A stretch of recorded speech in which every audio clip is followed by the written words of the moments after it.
Hello everyone and welcome to another Magical Moon video.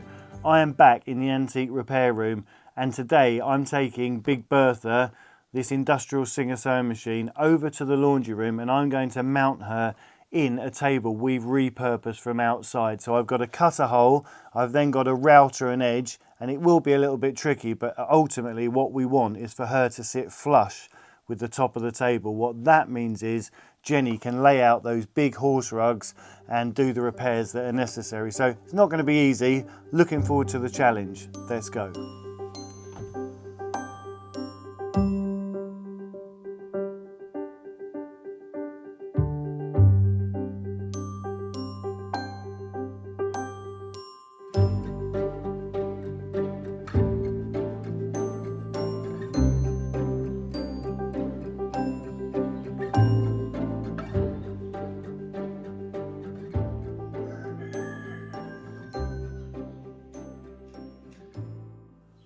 We're back outside in the laundry room and I'm here with Big Bertha and the table that I'm going to repurpose for that workstation to do all those industrial repairs. The first job is I need to cut a hole about the right size because it needs to not infringe on any of these mechanical components, and then I've got to router out an edge just so that she sits down somewhere flush with the top of the table. The table's very strong, the legs are really good, but the top isn't that thick. So what I'm going to need to do once we've done all the cuts and it's exactly where we want it is then reinforce underneath. It only needs a few battens, but it's just going to provide that extra little bit of support because these old sewing machines are very heavy. They're fantastic, but they are a bit weighty. So let's get on and do some measuring.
The moral of the story is measure many times and cut once, and I hope it's going to do me proud. If you have a look, I've done this sketch on the table, and what we've got here is we've got the outer edge, the very extremity of Big Bertha, and then on the inside we've got the bit where it's going to be recessed. So all this area here I'm going to router on the outside so that hopefully she sits nice and flush. So without further ado, let's get the saw, and I'm going to use my circular saw. At the moment, unfortunately, I just had a look and my old jigsaw is a bit too long in the tooth and she's not really going to provide me with what I need. I might try and do the end cuts, but I've got to make these long cuts first. So I'm going to use my circular saw and just go into the top and get this inner piece out, and then we can look at what we're going to do for the next stage.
That went well. The initial hole's been cut. We're going to size it up. So we're going to put the machine in the hole and just see that it obviously is where we want it. But I know before I do that these two pieces of casting that are on the base of the machine, you can see here.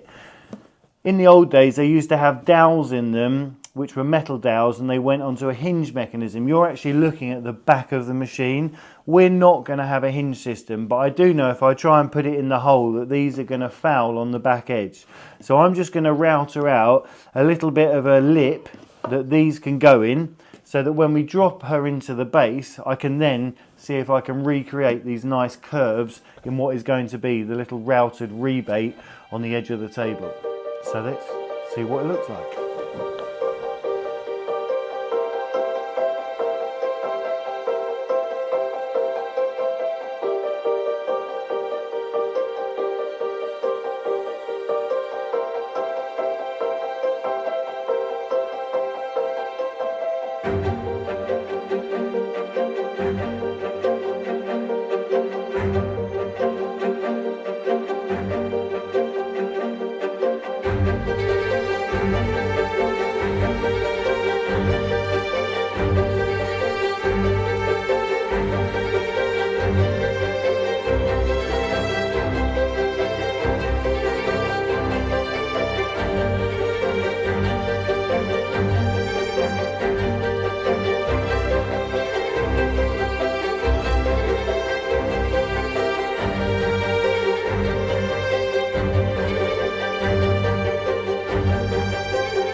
We're making really good progress. As you saw, the main hole was cut and then I've routed out the little lip for it to drop down into, but I've been really concerned of taking too much material out, and it's always better to have a little nibble and just see where you're at than take off too much, and then it's impossible to go back once you've overcooked it. So now I've got a little bit where I can see just around the edges. I need to go and just have a little nibble away with the router and just get it so she drops down exactly where I want her. But it's really good. As I say, I'm doing it freehand.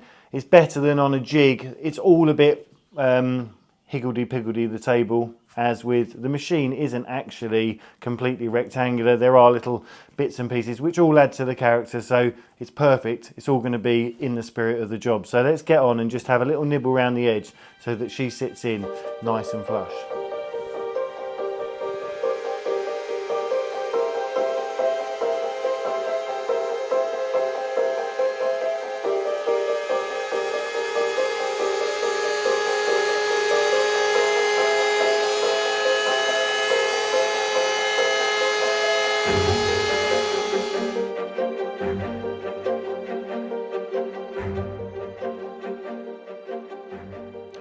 Another good job here at the Moon household. She is in the work surface and in the right place, and it looks really good. So proper chuff with it. The only thing we need to do now is reinforce underneath, and then it would be a case of just aesthetically making it whatever colour we want, just to finish it off to match in with what's in the laundry room. But it's another good step to getting back to being very productive, and also reusing this lovely old machine and repurposing this desk.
And then into the eye.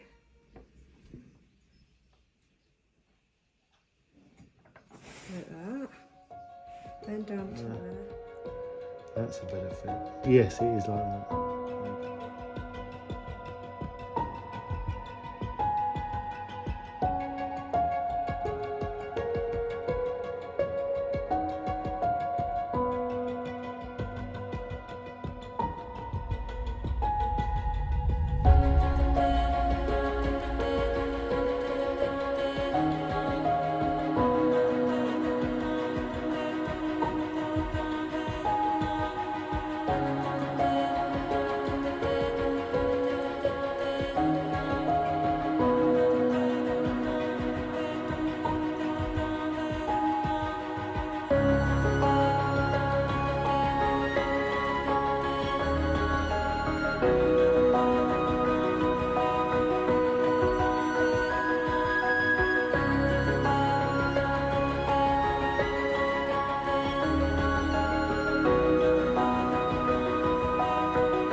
So it's been a long day here at the Moons, but my days it's been magical. Look at the old girl. She's here sitting in her final resting place. But for her, this is the beginning of a new era. She's going to be working quite hard with myself, fixing all of those horses, rugs and bandages that I've needed to do for a while. So I've got quite a large pile to be getting on with. And I'd just like to say a huge thank you to Nick, obviously, for getting her in this incredible table. And also to Auntie Shan, who turned up with a lovely lunch for us all because we were so busy. And then happens to be very handily for us, the most incredible seamstress. So she came in and she gave us some pointers on how to thread her, because all of these singers, they all thread in different ways and they've all got different shuttles and bobbins and all sorts of different things. And it can be a little bit sort of overwhelming when you don't really have, you know, the knowledge that she has. So she looked at it and she said, well, you need to do this and this, and Nick went with her, and between the pair of them they created this incredible old girl, and she is now sewing. So it is amazing, and just really thrilled and completely touched that something that has sat discarded in a shop for many years has finally come good, and here she is sitting in her table, pride of place in the laundry. So I'd just like to say I'm really excited. Tomorrow we have one of you guys coming to visit, so you'll get to meet her tomorrow, so we can't wait to see her. And it's just now time to go and feed the horses and put the children to bed and settle down for the evening and make this video for you. So thank you again, and thank you everybody for following, everybody for watching, for sharing everything you do. You make a huge difference. And just to say, I've had lots and lots of emails recently to say there's some of you being unsubscribed through YouTube. I have looked into this. I don't know why this is. This is happening on other YouTube channels as well, but just have a look. Just make sure you're subscribed so you don't miss any of our up and coming videos. So, but a massive thank you, and we shall see you very soon. Bye bye.